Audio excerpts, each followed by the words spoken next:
दर्शकों, आयुर्वेद शिरोमणि आचार्य बालकृष्ण जी द्वारा प्रस्तुत कार्यक्रम आयुर्वेद एवं जीवन दर्शन को भारत ही नहीं विश्व के करोड़ों दर्शकों ने सराहा और उससे स्वास्थ्य लाभ लिया।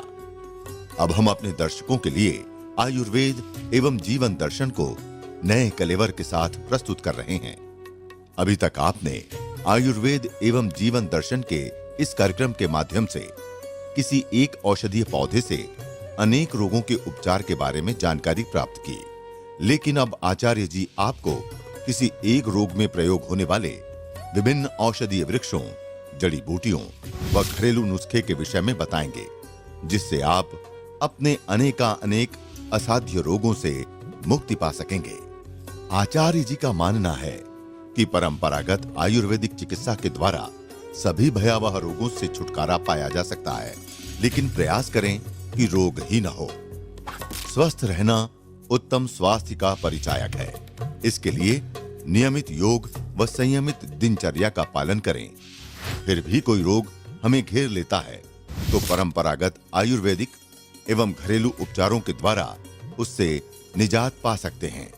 स्तन कैंसर, स्तन की गांठ, माताओं का दूध न उतरना महिलाओं की बड़ी बीमारियां हैं, जिनके कारण पूरा पारिवारिक व व्यक्तिगत जीवन उलझ जाता है। अमूमन 40 वर्ष की उम्र के बाद महिलाओं में स्तन कैंसर ज्यादा होता है। इसके लक्षणों को देखें तो स्तन में गांठ, सूजन या आकार में बदलाव प्रमुख हैं। संकोच व लापरवाही के कारण यह गंभीर अवस्था तक पहुंच जाता है।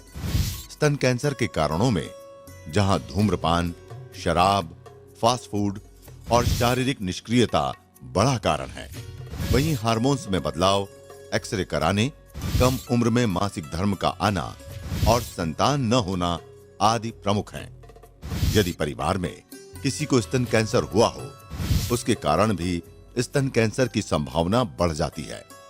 स्तन की गांठ, इसे स्तन कैंसर की प्रारंभिक अवस्था भी कहा जाता है, जो कि चोट लगने, सामान्य रूप से स्तनपान न कराने, छोटा ब्रा को पहनने और शरीर के आंतरिक रोगों के कारण होता है।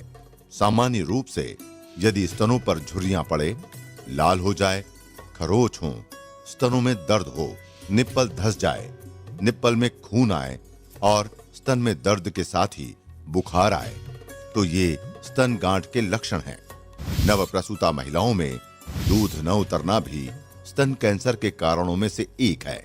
स्तनपान नवजात बच्चे के लिए अमृत तुल्य है, लेकिन अनेकों महिलाओं में दूध कम बनता है या दूध उतरता ही नहीं, जिससे न सिर्फ महिलाओं का स्वास्थ्य बिगड़ता है, बल्कि बच्चा मां के दूध से भी वंचित रहता है।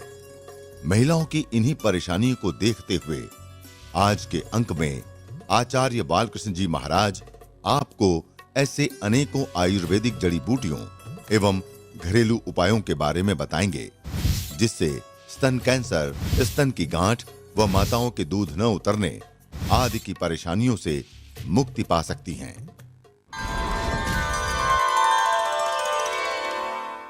अभी हम जिस वृक्ष के संबंध में जानकारी देने जा रहे हैं, उस वृक्ष का जो उपकार है, उसके उपकार से लगभग हम हर भारतवर्षी उपकृत हैं। हर घर में शीशम की लकड़ी का बना हुआ शायद कोई भी सामान न हो, ऐसा आपको मुश्किल नहीं मिलेगा। यह शीशम का वृक्ष औषधि में भी यह एक दिव्य वृक्ष है। तो जितने भी स्तन संबंधी बीमारियां हैं, उनको हम इस शीशम के प्रयोग से ठीक कर सकते हैं।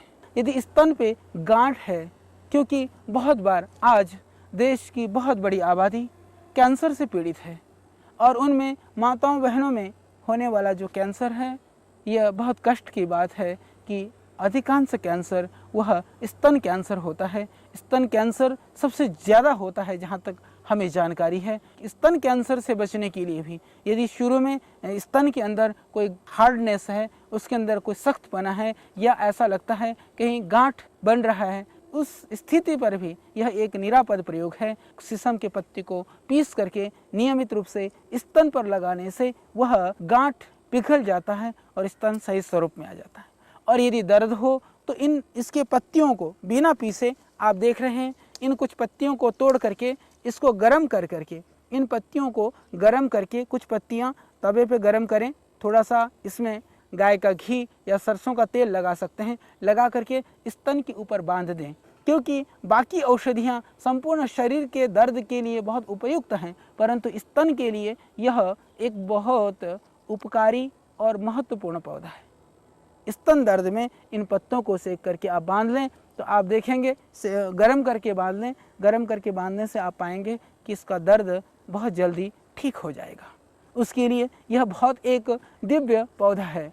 इसका जो दूसरा जो विशेष जो गुण है वह गुण यह है कि आप इस शीशम के पत्ते को, यदि जो पशुओं का जो थनैला रोग है उसके लिए भी यह बहुत लाभकारी है। इस शीशम को पीस करके यदि पशुओं के थनों पर लगा दिया जाए तो उससे जो उनका जो थनैला रोग है वह दूर हो जाता है।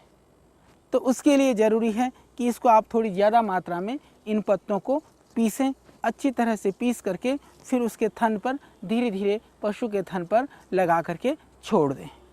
ये लगभग 8-10 घंटा प्रतिदिन इसी तरह से आप कुछ समय तक लगाएं। यदि आप ऐसा करते हैं तो आप देखेंगे ये थनैला का जो रोग है, हमारे किसान भाई जानते हैं, एक बहुत बड़ी समस्या है। वो पशु का पूरा थन खराब हो जाता है उससे, और उस थन में से दूध भी नहीं आने लगता, और दूध ना आने की वजह से दूध की मात्रा भी कम हो जाती है। तो उसके लिए यह एक दिव्य औषधि है, क्योंकि जहाँ कहीं हमारे देश में खेत है, यह एक औषधीय पेड़ है। जो थनैला रोग है उस थन की बीमारी को दूर करने के लिए शीशम के पत्तों को पीस करके लगाना बहुत लाभप्रद है। इसके अतिरिक्त जिन माताओं बहनों का कम दूध उतरता है उसके लिए भी इसका जो लेप है उस लेप को लगाने से ज़्यादा दूध उतरने लगता है। और विशेष करके माताओं बहनों का डिलीवरी के बाद में उनके जो स्तन में ढीलापन आ जाता है या दूध नहीं उतरता है, दोनों ही स्थिति में इस शीशम के पत्तों को यदि पीस करके माताएं बहनें स्तन पर लगा लेती हैं तो स्तन इससे सुगठित हो करके और बच्चों के लिए जो पर्याप्त मात्रा में दूध नहीं उतर पाता है, दूध उतरना शुरू हो जाएगा। तो उसके लिए भी इसका आप प्रयोग कर सकते हैं। तो हमने जाना कि किस तरह से ये शीशम के पत्ते हमारे स्तन रोगों में, चाहे वह पशुओं से संबंधित स्तन की परेशानी है, थनैला रोग की परेशानी है, उसके अंदर गांठ है, या माताओं बहनों में स्तन की परेशानी है, गांठ है, उसके लिए, या दूध को बढ़ाने के लिए और स्तन की सुंदरता को बरकरार रखने के लिए, क्योंकि आज इस फैशन के ज़माने में हर कोई सुंदर बनना चाहता है और माताओं बहनों में इस तरह की प्रवृत्तियां बन रही हैं। तो उसके लिए आप अपनी सुंदरता को मात्र शीशम के पत्तों का प्रयोग कर बरकरार रख सकती हैं। तो इसके लिए यह बहुत उत्तम है।